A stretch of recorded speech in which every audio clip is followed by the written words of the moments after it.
Ladies, gentlemen, and those that don't conform to a gender binary, welcome to the Future Collaborations podcast. With me today, I have from American Wrestling, Martin. How are you doing? I'm good, thanks. How are you? I'm all right. First question I want to ask is: I've seen some of your music. I've listened to some of your music. There's Cool. no references to John Cena or Razor Ramon. So where do you get off with that? No, it's Yeah, it was a funny one. Um, I was big into wrestling when I was like, well, between the ages of probably 7 and 17. And Grant and Glenn, my bassist and drummer, Mm, still very much are. Glenn's quite often traveling around to go and see pay-per-views and things. Um, but to be honest, we used to have a different name. And then I think it must have been January or February. I was walking home from band practice, and you know those posters that you always see everywhere yeah, for I know. American wrestling events. Yeah, I know a couple of people that are on them posters actually. Yeah. I used to do a little bit of wrestling and a little bit Oh, of nice. reffing, so I know Yeah. some of the people on the posters. But yeah, yeah. Sorry, I was I I just went I on a was walking tangent. past one of those posters in a shop window, and I just saw American wrestling at the top of the poster, and I thought that looks amazing. Everything about that just screams like it should be on a poster. And I was like, guys, is it okay if we call ourselves American Wrestling? And luckily, they both agreed. Yeah, you got lucky there. What was Yeah. your original band name then? So we used to be called the Railway Club. We dropped the for a while, but that doesn't really matter. And we were a band. We technically broke up about 10 years ago, I think, after releasing our only album and a few singles and things. We did all right. We were vaguely popular in the Northeast and things like that. And then late last year, Glenn sent me a message and said, "Shall we do like a 10-year anniversary reunion gig?" And I was like, "Yeah, that's a great idea."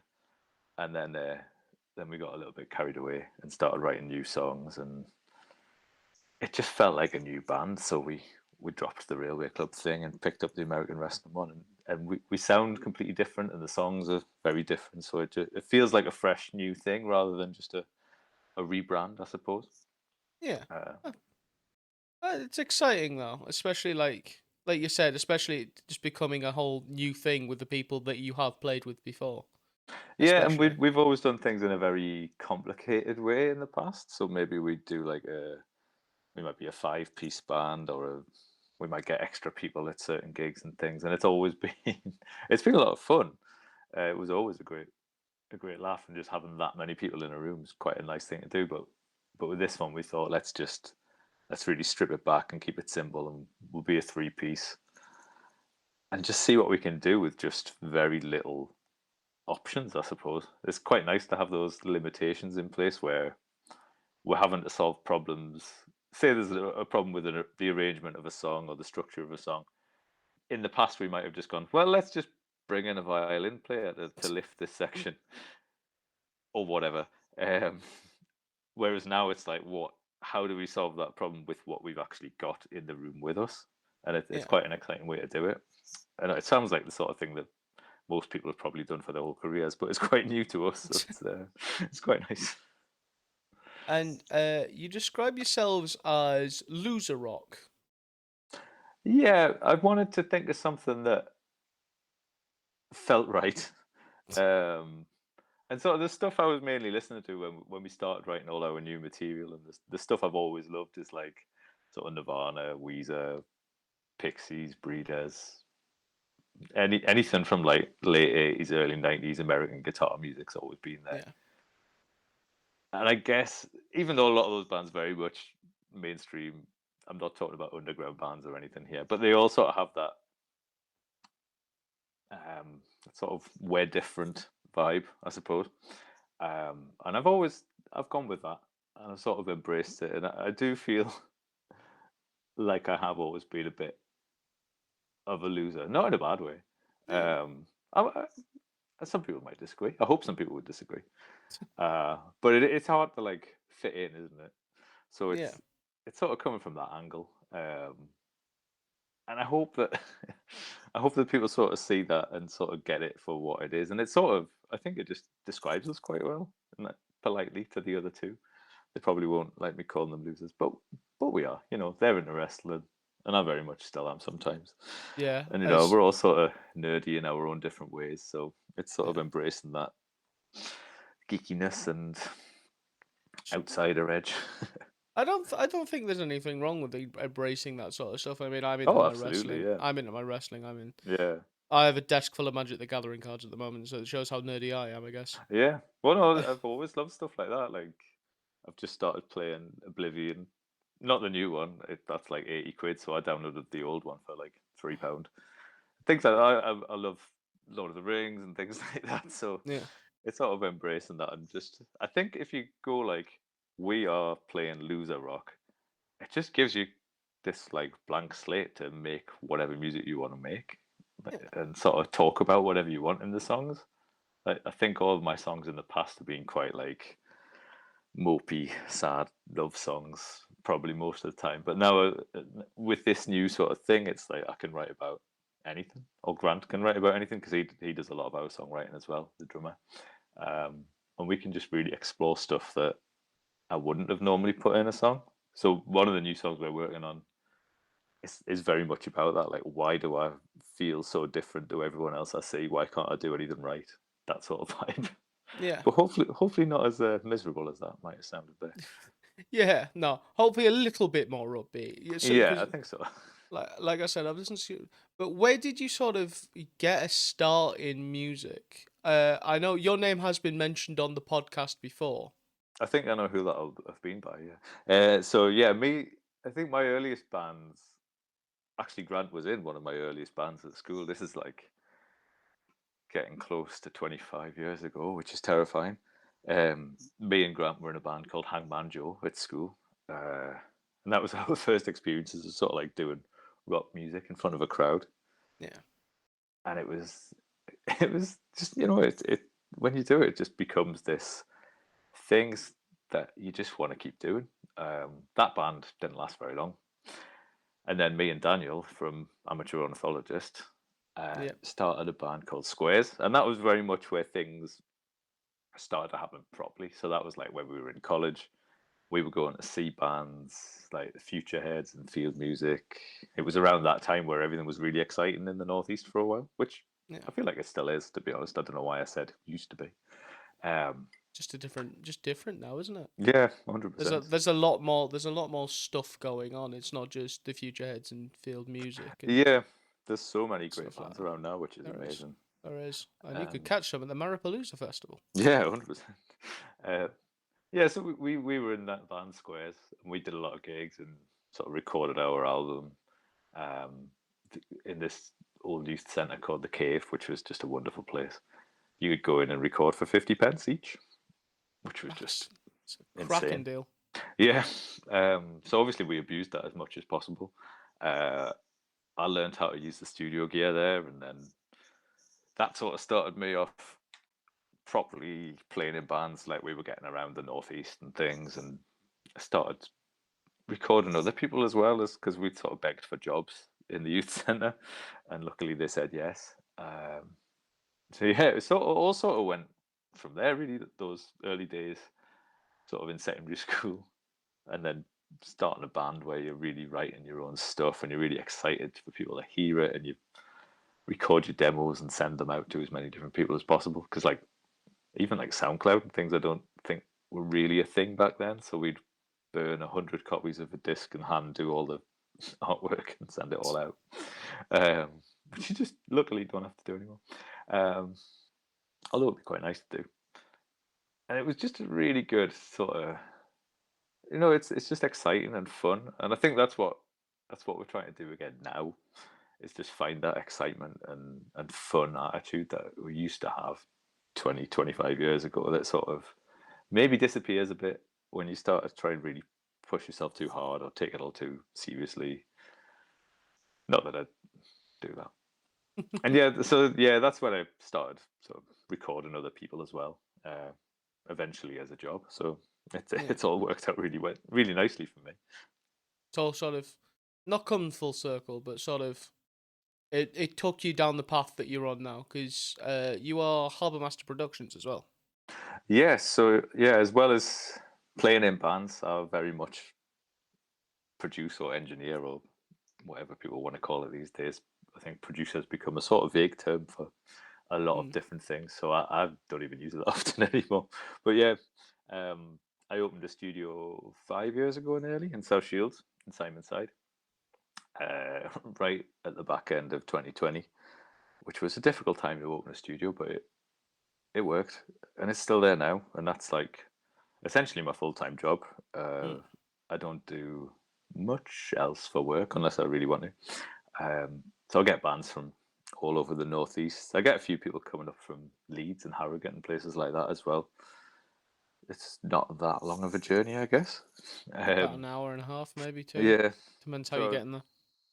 I get like rappers, rock bands, acoustic acts, country artists, folk singers, almost anything you can think of. But I'm aware that there's a million other styles out there that exist that I haven't listed.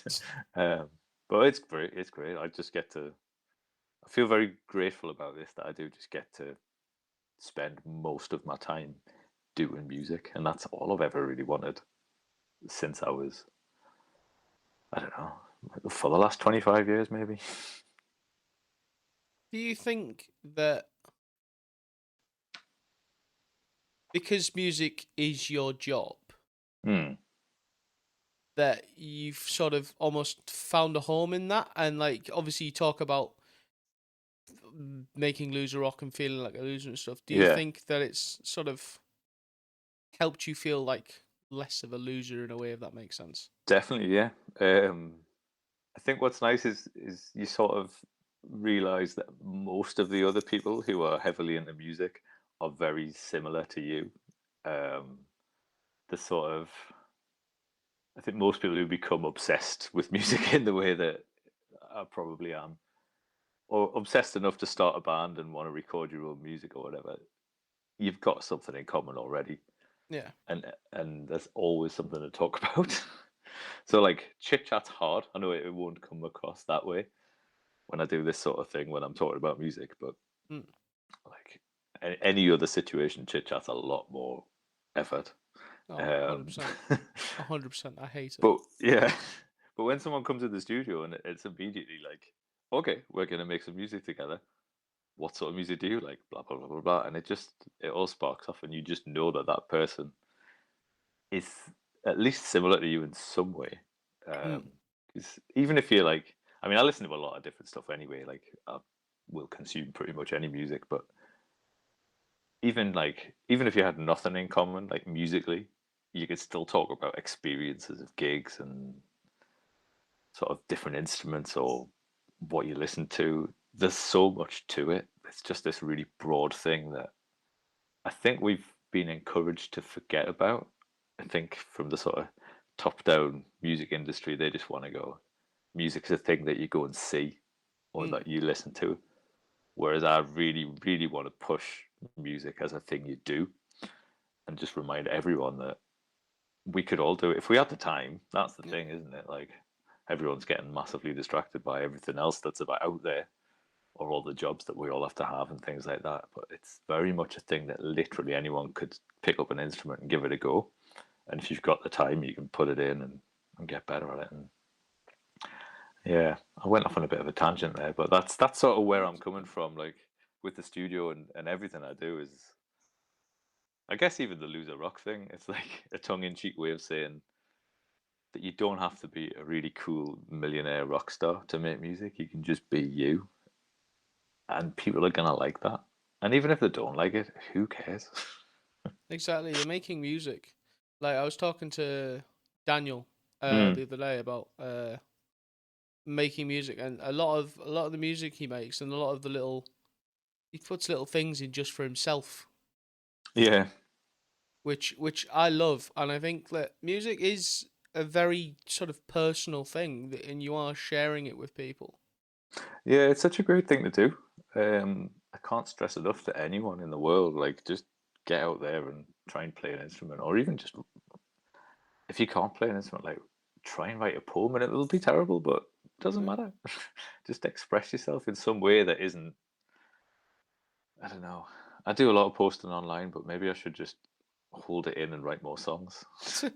Um, maybe that's part of the problem. yeah, so it's really nice to just be able to put something in a song that nobody else is necessarily going to pick up in the same way, and you know exactly what you mean, but other people will come to you and be like, "Oh yeah, I really like that lyric about whatever," and you're like, "Well, that's not what it's about, but that's fine. If you take it a different way, that's Yeah. okay." Uh, People can find different meanings in different songs and stuff, and it kind of hits in different ways. Like My Chemical Romance have all concept albums, yeah, which is wild to me. And then people will take their songs and take it completely differently and just look at it. And it's weird to think like it's the same with poetry and all that. Like you can analyze and you can overanalyze music and stuff like that. But what you've written or I've written or whoever's written the mm, song normally means it in a very very certain way. I yeah, think I think it's fascinating, especially when you've got someone that explains what they mean by a certain lyric or a certain song or something like that, and people go, "Oh, that makes a lot of sense now." yeah.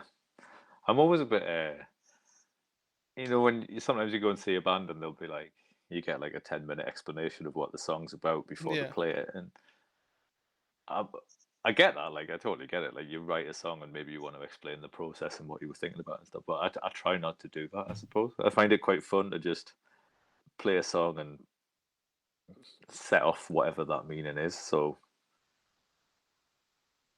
and to be brutally honest, sometimes songs aren't about anything. Sometimes it's just like words that come to your head and you Yeah. figure out what it means later. Uh, well, very much like going back to Nirvana and stuff like that. Sometimes it just his lyrics, and I always think about this when I'm writing lyrics. Sometimes Kurt Cobain was just singing things that felt good to say, like words that sounded good together. It might not have literally had a meaning, but it sounded really great. And I Mm. think about that a lot. Like you can put yourself off a bit by thinking too literally, and I like a lot of abstract art as well. And like you can be abstract with your words, and it doesn't have to make sense. Our lyrics are quite literal, I think, for the most part. But recently, I've definitely been exploring a more sort of a world where I don't have to talk so literally about my feelings and things like that, and we can just have a bit more fun with it. The writing process has been really interesting recently because I think I said earlier, our drummer Grant's writing a lot as well.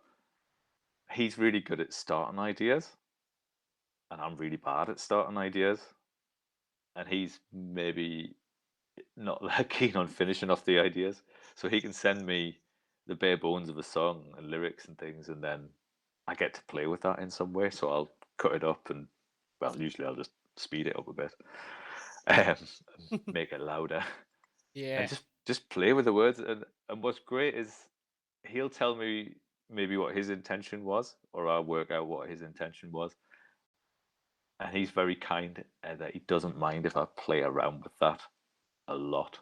So like he'll send me a song and it's about one thing, and then I'm like, oh, but what if it's about a radio that could communicate with ghosts?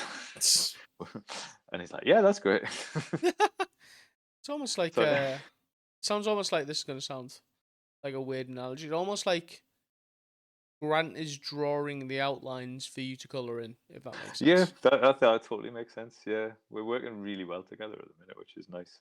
And we've just finished another one where he's written this thing, and then I was like, what if it's a relationship that's gone wrong, but one of the people in the relationship was very heavily religious, so the other one goes in the opposite direction and becomes a Mm. Satanist because they're cross at the other person. So I was just like, it's not a real thing, but it's just like Yeah. messing around with ideas It's and it's playing with.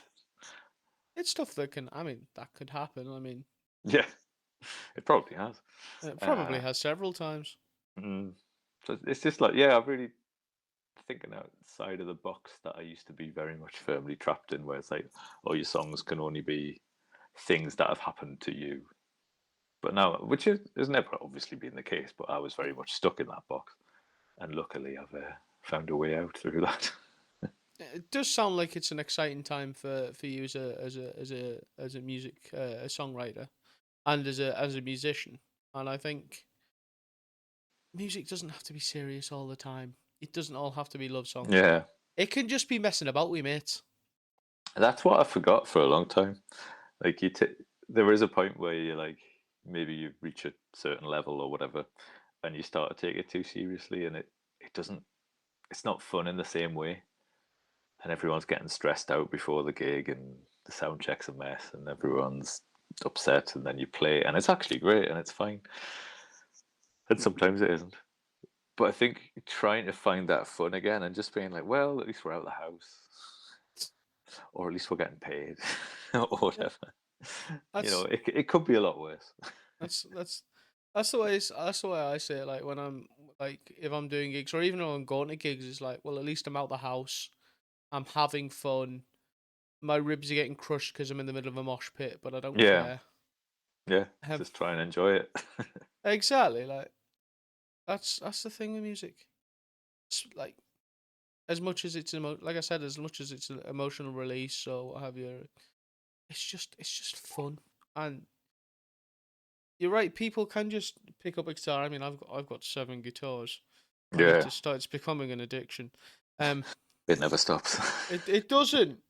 It's like this is my one, and that's in drop A. This is my one that's in drop B. It's That's what I like do as well. This one has P90s, but this one has single coils, so I need them both. yeah, this is my 8 string. Um, No, yeah, my 8 string with active pickups. It's like yeah, it's got to why be do you done.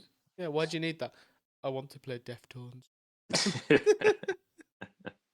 I think that's um, valid. Yeah, yeah, exactly. No, I'm seeing them next year, so I'm excited. But nice. yeah, I do like American wrestling, and I'm very excited to see them, Marapalooza. Thank you very much. We're looking forward to playing. I think, as I may have mentioned, I think it's going to be fun. I think we're just gonna get up and have fun and play some songs. Yeah, Hopefully, people like them. Hopefully, there's people there. yeah, there should But be people there. yeah, Well, it looks like it's going to be really good. yeah, I'm looking forward to it. I'm glad there's some of the bands like obviously we got Amateur Ornithologist. Yeah. I What else spoke. is on the lineup? We've got Amateur Ornithologist. Um, we've got a band called Trivia. In the process of booking a band called Reverie, who are like Nice. an indie band, and a band called Dronza, who are a thrash metal band. Cool. What That's a else have nice we got? mix up. Well, I'm just sort of booking all sorts of different things, just because it's. I want it to be sort of different every time. Yeah, Where are we? Where are we? Where's my sheet? We've got the Milk Lizards, who are a surf rock band. I've heard of them. Yeah, They were. I spoke to them the other day. They're really nice. nice as well. So yeah, and then we've got a sort of idols type band called Seven Bridges. Cool. I think I know that name. They've played in the Sea Change Cafe a couple of times, Oh, and okay, that's probably where I've seen the name from. Yeah, yeah. So it should be a very very good day. Um, and I think like I said, I'm excited to see. I'm excited to see all the bands I've seen. Reverie and Dronza. I saw them last week at a Battle of the yeah, Bands event, and they were nice. both very very very good. I mean, I'm into my metal. That's the whole reason I booked Dronza is for me. Yeah, well, that's the Um, best thing about putting gigs on, isn't it? exactly. You can We've book stuff for you. we've just booked a gig for the start of November, and I'm just like, I'm just going to ask bands that I really love, Yeah, see who can play. I think you forget that you can do it. You can basically just arrange a party with music that you like, but also it's live. So exactly. You just text them out. I like your music. Do you want to play at my gig? yeah, Which is which is entirely reasonable. Again, it yeah, goes back to it being fun. yeah. And it's just a fun thing to try out as well. I recommend putting on a gig to anyone who's thinking about it because I've put on a lot and I've probably broken even most of the time ish. And No. it's just fun because all your friends, well, hopefully all your friends come and watch the bands that you like, and you get to talk to the bands that you like. Yeah. I think because I've booked a fair amount of these bands, with the help of Ian Black Mm. and Andrew Foster, and learning about like the booking process and stuff. It's not sort of really complicated as much Yeah, as it's like, oh, I'm gonna put on a gig. What do I do? Panic, panic, panic. If someone just says, look, send an email, just say this is what the crack is. This is where it is. it's not that complicated. It's just putting yourself out there and saying, I want to do this. Yeah, and it's the same with music in general, isn't it? It's just like Yeah. it's making a decision and then doing it. Yeah, I think pretty much. that's the hard line to cross is the bit where you go, I want to learn an instrument. The line between there and I am playing an instrument, whether it's badly or whatever. It's Exactly. that little line that you've got to cross that's the hard bit. But once you cross it, you're in. Exactly. Exactly. And I think that's a great way to look at it. If you take anything anything away from this podcast is that music can and should be fun. Yes. I might get that on a t-shirt. Do it. So there you go. There's your next merch idea. Yeah. So Martin, where can people find you around the internet? I think all of our username things are American Wrestling Music.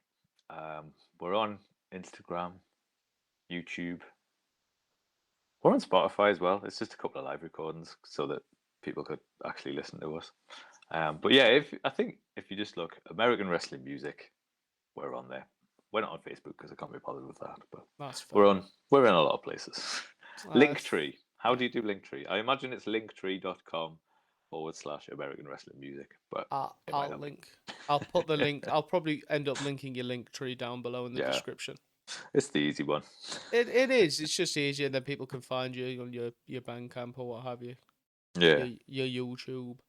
But yeah, thank you very, very much for your time. I'm conscious you're a very, very busy man. I've got to go pick the kids up. Yeah. Thanks for having me. No problem. Thank you very much for your time. I do need to do some things now. I need to actually remind people to subscribe and go check out American Wrestling, the band.